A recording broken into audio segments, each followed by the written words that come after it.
Magandang araw mga ka-5-9 and have a blessed day po sa ating lahat. So ang topic po natin ngayon, isa pong tanong ng isa nating followers about po sa payroll padding din. So siguro naparin niyo po yung video ko about sa payroll padding, kaya may mga tanong siya. So nakakagulumihanan or nangyayari pa rin pala hanggang sa ngayon, even the agency po. So hindi natin papangalanan kung anong agency or saan siya naka-assign, pero isang malaking establishment siya naka-assign and talagang prior sa kanya, aware po siya. So ito yung po yung tanong niya, para at least aware po tayo ano ba yung pwede niyang gawin. Siyempre siyang plain guard, so aware siya doon sa ginagawang payroll padding. So ano yung dapat nating may tulong or ano ba yung gagawin natin. Siyempre po, sabi nga, may authority ba tayo para gawin? Kasi may mga bagay na kung minsan involved tayo na kailangan ba natin gawin or manahimik na lang tayo, or ang worst is umalis na lang tayo. So i-topic po natin kasi alam ko marami pong nakaka-relate dyan. Okay, ito po yung tanong niya. How to file a case po, sir, if my overall DC to make a payroll padding and some guards are ghost employees and I have my copy of payroll padding and the client of my agency is under the LGU. Okay, how to file a case and some guards are double duty but he paid a 300 pesos only for 12 hours straight duty. So 12 hours straight duty, 300 pesos. Diba? Parang napaka hindi makatwiran. Diba? Nasa NCR sila. Okay? So ito pa po yung mga sumunod na tanong niya. Siyempre, sinagot ko siya. Sabi ko sa kanya, i-concern mo sa agency ninyo. Siyempre, kailangan din pala na i-video sa kasi gusto niya dalhin agad sa client. Sabi ko, wag. Kinakailangan po kasi kapag problema ng detachment o ng lalo ng officer po na ninyo, kailangan po dumaan tayo sa tamang proseso. Dapat through channel. Meron tayong tinatawag na chain of command. Hindi natin pwedeng i-sakripisyo yung integridad ng ating agency. Mahalaga po yun. Tandaan po natin kahit medyo hindi tayo masyadong sa agency, kasi siyempre ang iba namang agency talagang hindi nagbabayad ng tama. Aminin po natin yan. Huwag na po tayo maging hipokrito. Huwag natin na yung ganong mga bagay, kasi pahalagahan din natin ang ating agency kung saan tayo nakasahay. Kasi magre-reflect po sa atin yan. Mali, pag ginawa natin din sa maling pamamaraan, mali pa rin po yun. Sabi nga, walang maitutuwid, hindi kayang ituwid ang isang mali ng isang pang pagkakamali. So sabi ko, i-ano mo sa agency ninyo, sa inspector ninyo or sa operation manager ninyo, kung kinakailangan hanggang sa may-ari, pwede naman, as long na hindi sinusustain yung iyong concern from your inspector going to your operation manager hanggang sa itaas po yan. Protocol naman po yan. Okay? So sabi niya, ito rin yung sumunod niyang sagot. Yung tanong ko, sabi niya, sir, yun nga po sana, sir, kaso kung magsusumbong kami sa agency po, sir, wala naman pong mangyayari, wala mag-i-entertain sa amin doon kasi magkakakuntsaba nga po ang OM namin at yung OIC dito. At may nagsasabi na pati may-ari ng agency, anak, ay alam daw po yung kalakaran nila dito.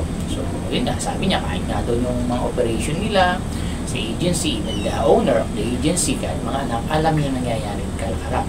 So, sa mga ganong pangyayari, ang aking na pong maiyaan po dyan, may bibigyan ng kasagutan sa base po sa aking pananaw at mga experience ko rin po, much better po, sir, na wag na natin yan work out. Kasi kung gano'n, alam din naman pala ng client ninyo, naman yung agency, yung officer na yan, wala akong mangyayari. Sabi nga, para ka lang bumato sa kalawakan na wala kang target.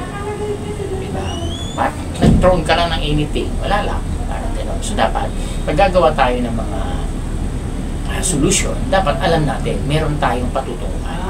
Kasi po sayang yung effort natin, na kapag nag-effort na nga tayo, dito tayo panapama. Kasi po ang kalakaran po sa ganyan, gagawin ka ng kwento niya hanggang matanggal ka dyan.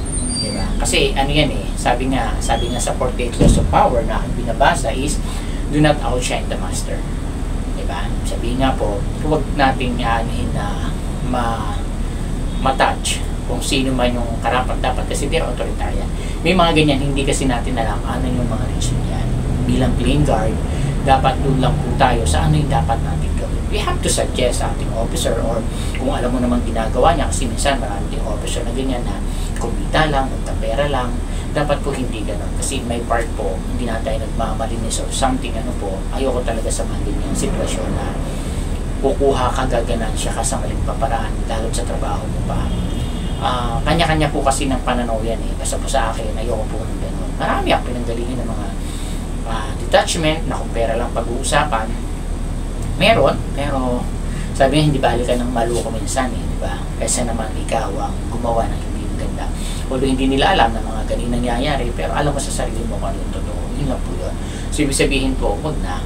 Sir, wag mo nang ituloy na mag-report ka, ganyan, hayaan mo na po. Ang pinaka-the best mo pong gawin dyan is, yun, kung meron kang mga hawak na mga fruit, yun na lang po yan. Just in case na magkaroon ng mga ipitan na madadamay buong detachment, syempre, sabihin, ba't nyo nire-report? Ang sagot mo dyan, paano ako magre-report? Lahat kakuntsaba dyan. So, ano mangyayari? Diba? So, mas maganda po dyan, ako sa inyo, sir, malis na lang po kayo sa area nyo na yan. Kasi sayang din eh. Napakababa, imagine mo gano'n lang binabayad. Hindi ko sinasabing tama si sir. Kumbaga ko, ano yung tinatanungan, doon ako mag-base. Kasi hindi ko naman sinahos ng personal, through message lang po kami. So, gusto ko lang masagot kasi alam ko maraming makaka-relate. So, pinakamaganda pong gawin dyan, sir, is iwas na lang po tayo. Huwag mo na lang ituloy yung mga pagre-report lalo dyan sa inyong client kasi marami pong madadamay. Ang pinakamaganda talaga dyan is you have to gather those documents na meron kayong alam just in case na may magtanong, at least may proof. Diba? Baka hindi rin alam na iba sa agency ninyo at may magtanong, yun eh, kasi pag tatalon ka doon sa mga inspector mo, sa yung operation manager, doon merecho ka doon sa pinaka-may-ari, which is, hindi nga talaga alam ng may-ari, magkakaroon ng problema. Ang pinaka-ano lang talaga dyan, yung kasi alam natin eh, andun yung malasakit natin. Magandang salita po lagi yun eh. Yung may malasakit tayo sa kumpanya na pinaglilingkuran natin at saka dun sa mga tao na nagtatrabaho ng tama. Kaya lang, may mga bagay po talaga na kung minsan mas maganda manahimik na lang.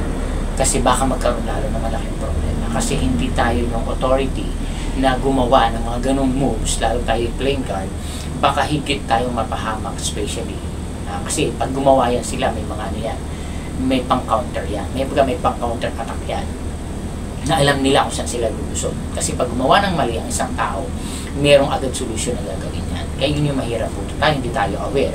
Siyempre, yung mga officer, alam po nila yan. Yung iba dyan, talagang nag-resign, umaalis na lang. Marami pong ganyan. So tayo, alam natin sa freelancer na hindi mo ginagawa, yun na lang po ang para sa akin. Huwag na tayo makipag sa kanila. Kasi kung alam na lahat, sabi po sa inyong inform sa akin na officer ninyo, mga OIC nyo dyan, DC ninyo, from your management is alam lahat, so mahihirapan po tayo. Kaya dapat po, sana, huwag na lang muna natin ituloy. Ano po? Kaya po, para sa akin, yun lang po ang dapat natin gawin. Ano po? So maraming pong salamat and I hope po nakatulong sa akin sa yung vlog na to na may tanong ko sa iyo. Sorry doon sa ating mga wag po. Ingat na lang po palagi and God bless po sa ating